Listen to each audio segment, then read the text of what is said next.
What's going on, guys? My name is Matinio and welcome back to Project Cars 2 and a brand new series I'm calling Hill Climb Monsters.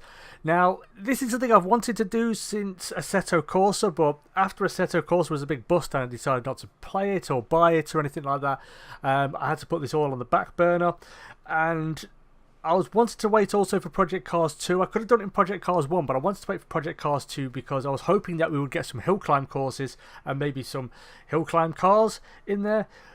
We got one or two possible hill climb cars, but no hill climb course in there. But when you look at these hill climb videos that you see on Facebook and on YouTube and so on, a lot of the time it's not just purpose-built cars you get for it. A lot of the time they are former racing cars. You've got old touring cars, old rally cars, some GT3s. I've even seen some, Lamborghini Huracan STs in there as well.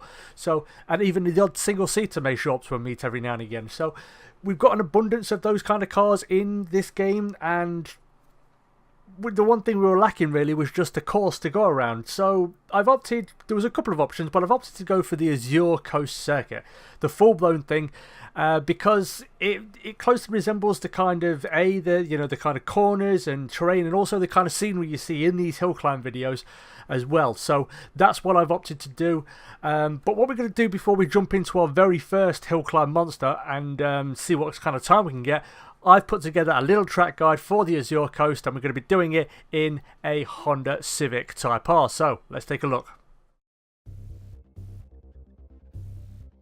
So the lap begins with a short run down to our first corner, which I'm calling Booty Curve due to the fact it resembles a booty on the track map. And this one's a difficult corner. It's a right-hander. It starts off quite wide and it narrows towards the back end. Also with curbs on either side, it is easy to damage the car and destroy the lap before it's even started.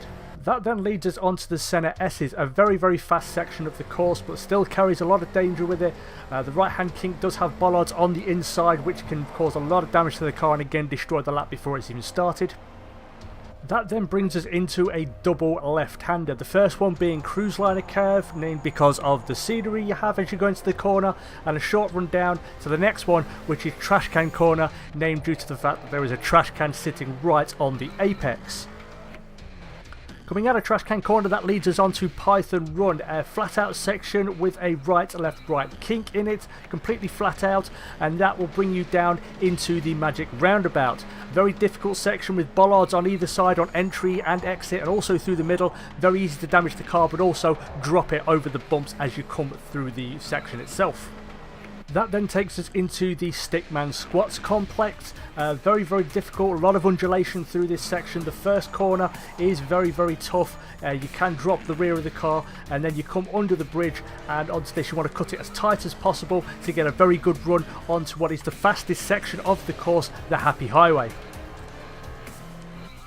Now, it's called the Happy Highway because if you add a pair of eyes to the track map picture, you get a smiley face. And also, this is going to be your first chance to kind of take a breather. It's been a very, very involved first part of the course itself, very, very difficult. So this is a chance just to reassess and get yourself calmed down again.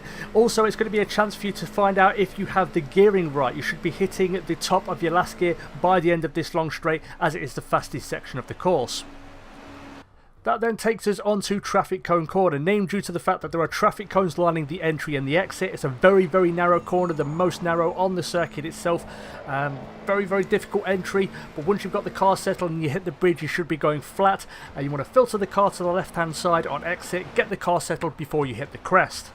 That then brings us down into Stonewall Corner. The opening part of it is a little right kink. You want to cut as close as you can to the bollards without actually hitting them. I did on this occasion. And the corner itself, it is a long left-hander. It brings you downhill and then uphill again. There's a bit of camber to it, but you can get dragged out wide if you take too much speed into it. Also named due to the fact that there's a stone wall on the inside of it.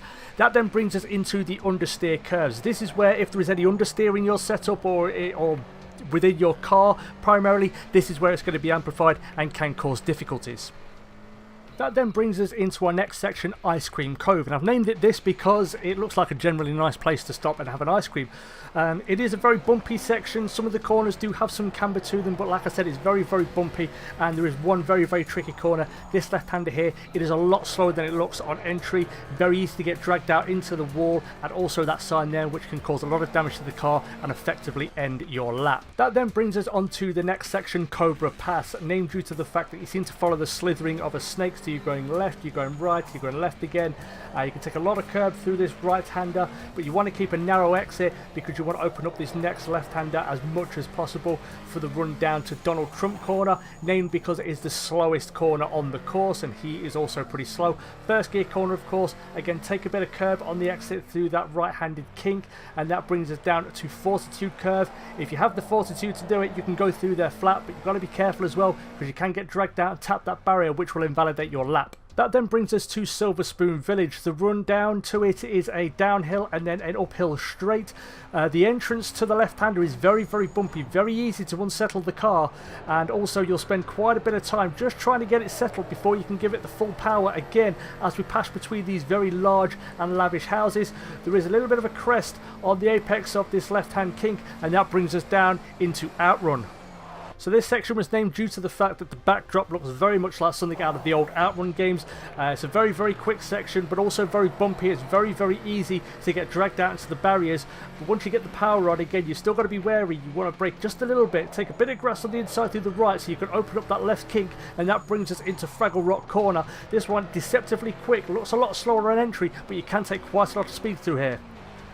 Which is important because this next section is also a very quick section, but you've got to be cautious though. There's a lot of undulation, a lot of bumps that can unsettle the car, and again can pitch you off into the barriers or the walls around here, and that brings us down into Bridge Corner. Very difficult corner, you're braking almost away from the corner as well. The apex is blind, very easy to snatch a brake and run wide, or even cut in a bit too early and clip the wall on the inside there, and that's going to bring us down to the Monger-McRae Hill complex. So I named it this due to the fact that it resembles an M, and also in honour of course, Colin McRae and young Billy Monger as well. And in all honesty, I think this is the most difficult part of the run itself. There are there's a lot of undulation, there's a lot of crests, there is a couple of blind corners as well, corners that are a little bit longer than they seem as you're going through them, like that one back there, and it is very easy because, like I said, it's a very bumpy, very undulating section of track. It is very easy to just get a little bit happy into a braking zone, go into a little bit hard, snatch a brake and end up in a barrier, and that would invalidate your lap and basically render your run completely useless. So this right-hander here, that takes us onto the Camel Straight, named because of the two humps that can really catch you out. This one isn't as bad, but this one here, this is the one you want to brake just before you hit the crest, because otherwise you could find yourself heading straight for that wall, and again you want to be switched on because you've got a blind corner right here that can catch you out. That is Mirage 1, and then we brings it down into Mirage 2. Again, you can get dragged out wide and into that wall if you take too much speed through there, and that brings you onto the Pogo Stick Straight, named due to the fact that it definitely feels like you're on a pogo stick. You're going up, you're going down, you're getting air a couple of times, and again you can really unsettle the car. And at the bottom as well, you've got to jump just before the braking zone, so it's very easy to snatch your brakes and ruin the lap as you go just straight on into a barrier. So this next section brings us to the end of Sector 2, and this next little bit here, it's very much the same as the rest of the McRae Monger Hill complex. Very undulating, it's very bumpy, it's very easy to get the car unsettled and maybe even spin it around. You get a little bit of air here, but this second crest you do get all four wheels off the ground, so it's important to get the car centered, get it settled before you hit that, otherwise you could be in trouble. And as we come through the tunnel to end Sector 2, we start Sector number 3, and this is what I'm calling the Great Ocean Highway, purely because a lot of the corners do resemble some of the things from the Great Ocean Highway in Grand Theft Auto 5. It is one of the wider parts of the run itself, but it still is very easy. If you are a little bit overconfident, you take a bit too much speed into these corners, you can find yourself drifting wide and into some barriers. As we come through another tunnel here, once again, this one you want to try to get the nose in a little bit early just so you can maximize your exit, and then just be a bit patient around here. It tightens towards the back end as you enter the tunnel onto the Viaduct Straight. And it's named the Viaduct Straight purely because it sort of resembles the bridge you have to blow up in Sniper Elite 4, which was the something viaduct. So that's why I've named it that. Also a good chance to take a little bit of a breather, get yourself refocused again for this next tricky section. So you're going to come through a quite quick sweeping left-hander and then onto a slightly slower right-hander, and then we're going to come down to this corner, which I'm calling Deception. Seems like a very simple corner, but it tightens horribly towards the back end. It can catch you out so easily. You can get into the barriers, damaging the car, but also invalidating the lap when you are so close to the end of your run.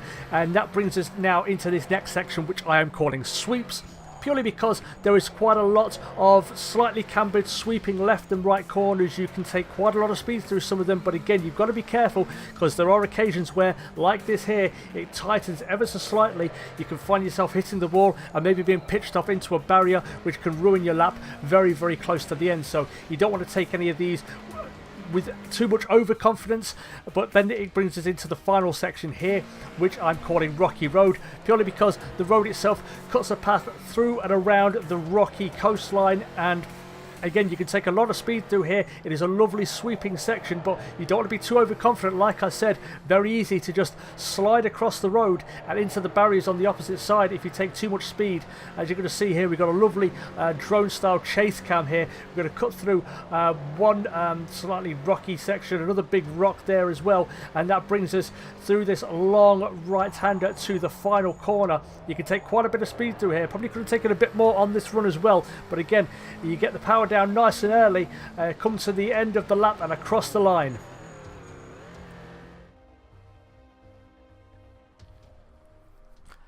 Okay guys, so there is your Azure Coast track guide, and like I said, the reason I picked this, or one of the reasons I picked this, was because of the general scenery. So you see in these hill climb videos, you know, it's in the European countryside and they're going through small villages as they go along their course. So that's one of the reasons I picked this this one over the California Highway, which is the other point-to-point track we've got. The other reasons I picked this is I think the Azure Coast is a lot more challenging than the California Highway. The California Highway has 3 very long highway sections where you're not doing much other than keeping your foot down and doing a bit of steering. Whereas with the Azure Coast, barring the Happy Highway, which happens very early on in the lap, you're having to be switched on very much throughout the entirety of it because you're having to think 1, 2, 3, 4 corners ahead of where you are in order to put a good lap in. And like I said, be very switched on as well, because there's not really many sections where after the Happy Highway where you can actually have a breather and kind of, you know, just calm yourself down a little bit. So you got to be very switched on. And considering a lap can take, or a run can take anywhere between 6.5 minutes up to 8 and maybe 8.5 minutes depending on your car, it is a very involved lap, and you do have to be very switched on. So it's a challenge, and I wanted a challenge in doing this series as well.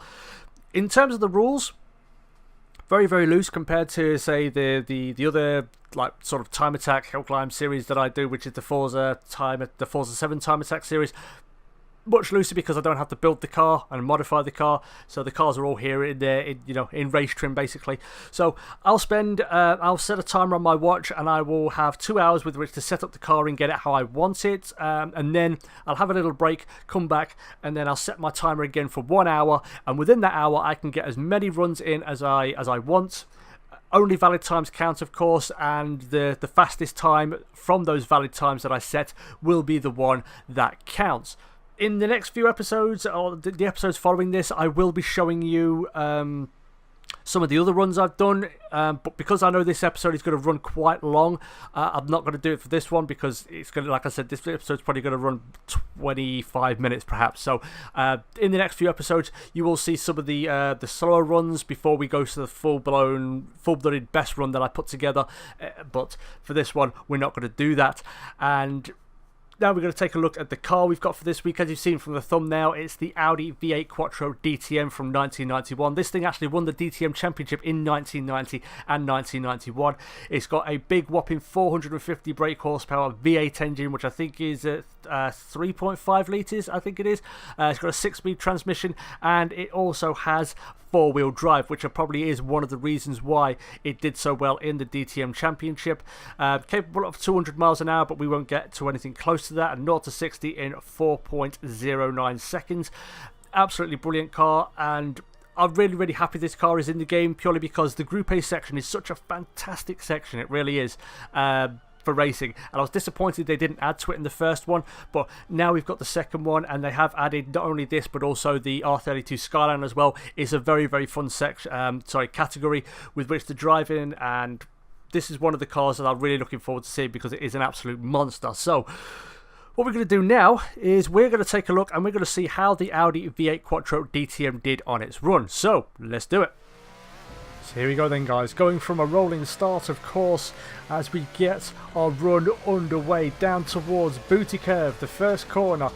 Take quite a bit of speed through here, just cut it in, just do our best not to clip either curb on either side as we move through the center. Rest of the gear, we've got to run those bollards as close as we dare, and we make it through unscathed. Get it down into second gear for a cruise liner curve. We get through it pretty well, and again, Brent, you want to try and aim for that trash can on the inside without hitting it as weird as that sounds, to maximize that.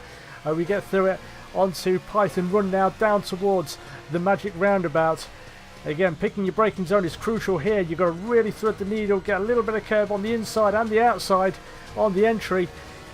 Unsettle the car a little bit, but we get it back under control. Just about missed that that traffic side as well as we come up to stickman squats. Again, get the nose in nice and early for these corners. This one especially is a big bump on the inside. Get a little bit of air, clip a cone on our way out, but we get through it unscathed onto the happy highway. And again, now time for just a breather. Get ourselves reassessed. We're going to push our way all the way up to 150 miles an hour in the top of 6th gear by the end of this straight, going into traffic cone corner. Again, now just stealing ourselves, just figuring out where we're just going to lift it a little bit. Just a lift, just get the nose in and then just ease the power back on. Should be full power by this point going under the bridge. Again, just feed it out to the left-hand side over the crest and bring it down to 4th gear for this little right kink down towards Stonewall Corner. And again, just got to be patient through here. The corner will do some of the work for you, given the camber angle. Get it down to 3rd. Again, get the nose in. Very easy to get the car out of shape, as you saw there, as we come down into understeer now. Again, just very difficult. Just a little bit of a delay to get the power on. You would ideally want it maybe a second early as we come into Ice Cream Cove. Very bumpy on the entry here, of course. Ignore that flying traffic sign. As we come down to this, another tricky corner. Get it down into 2nd gear. Be patient on your exit before you get on the power. And we get through it just fine. Down into Cobra Pass. Take a little bit of curve on the inside here. You want to run it close to the barrier on this left-hand side. And again, try and get another little bit of curve. We run it a little bit too wide. Wider than I would have liked. Makes it a little bit difficult to open the next corner up as we come down towards the 1st gear Donald Trump corner. Very slow corner, of course. And again, take a little bit of the curb on the exit through that little right-hand kink. Get it across to the right-hand side for fortitude curve. Again, just be careful. It's very easy just to understeer and slide into that barrier and invalidate the lap as we come down the hill towards the entry to Silver Spoon Village. Get it down into 4th gear. Watch out for the bumps. Easy to unsettle the car, and again, you're spending a good portion of the first part of your journey through here just getting the car settled. Again, take that little bump on the inside on the curb. Get back on the power. Just easy way through onto outrun. Again, you should be back on full power now. You want to take a bit of grass on this inside, and then also the same on the inside of there. As we bring it down to 3rd gear for Fraggle gear, Fraggle Rock corner, sorry. And again, back on the power. This thing is absolutely savage. I love this car so much. It's absolutely brilliant. But again, you've got to be patient with it. You've got to be very gentle with your inputs sometimes. And again, as we come down towards a bridge curve, I've been trying to do it in 2nd, but this time I decided to go through 3rd, and it felt a lot better going through that corner in 3rd gear in this car. And we get through it unscathed and pick up a little bit of time, it felt like, as we come now into the entry of the Monga McRae Hill Complex. Again, very, very bumpy. Got to be very gentle with your inputs and also the timing of your inputs as well.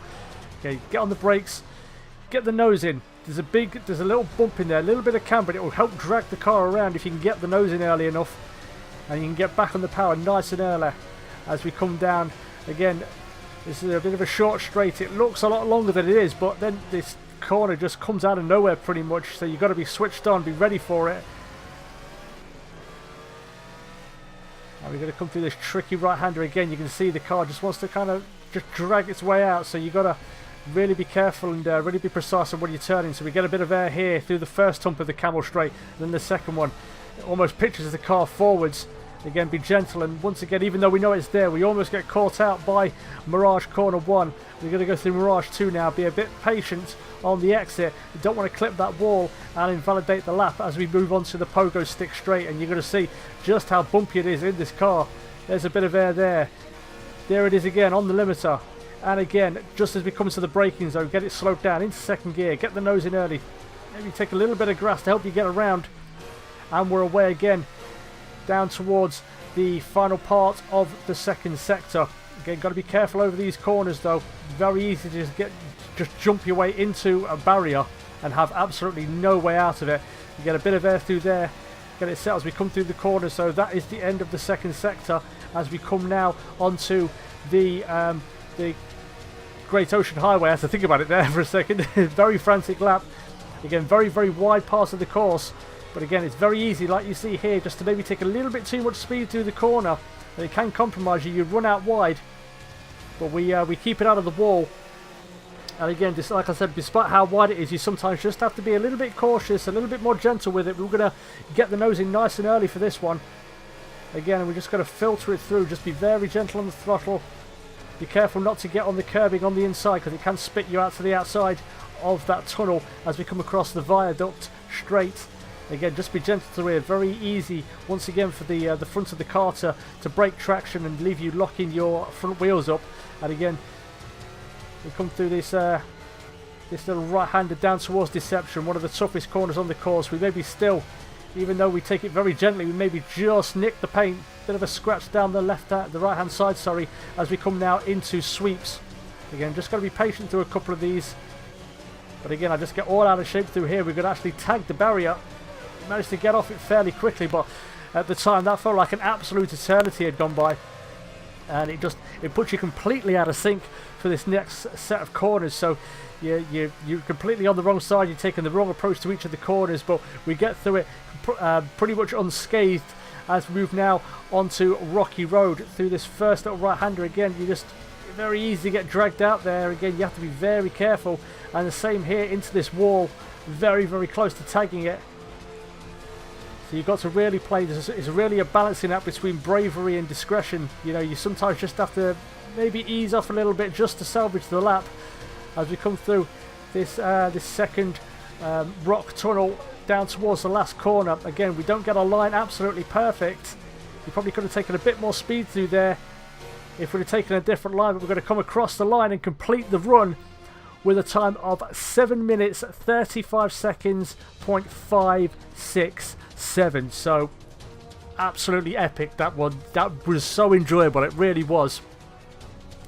And this car, what can I say about it? This car is absolutely amazing. It is instantly one of my favourites. It was one of the cars that I had my eye on from the start when I saw the car list come out, because it is absolutely brilliant. It really is. It's an absolute joy to drive. If you haven't driven it yet, I highly suggest you do. But there is our time, and also I'm very happy to show you now that this time is actually the fastest Group A time on this course in the world. So I'm very, very proud of that lap. I'm sure somebody will beat it. I'm sure they will. I don't know if this time's going to stay up there forever. I doubt it will, but I'm very happy with it. And what that means is, of course, this car is now the default leader in the time board here, the leaderboard, sorry. So the Audi 200 V8 DTM sits top of the leaderboard. Could be toppled next week, we don't know, but like I said, this car is absolutely amazing. I'm in love with it. It really is absolutely awesome. I thought the R32 Skyline would be my go-to car for this section. It's this, because this thing is just absolutely brutal. But there we go then, guys. That's the end of today's episode. So thank you everybody so much for watching. I do apologise, it's kind of been a long episode. I did want to get the track and the course preview thing in there as well for you guys, but the next episode should be a little bit shorter, about the 10-15 minute mark, so it should be a little bit easier to digest for you guys. But again, thank you everybody so much for watching. Be sure to hit like and subscribe if you enjoyed this video, and also don't be afraid to leave a comment down below with your suggestions. What cars should I take? What should be the next hill climb monster? What would you like to see? Leave a comment down below, guys. So again, thank you so much for watching. Take care, and I'll catch you all in the next video. Peace.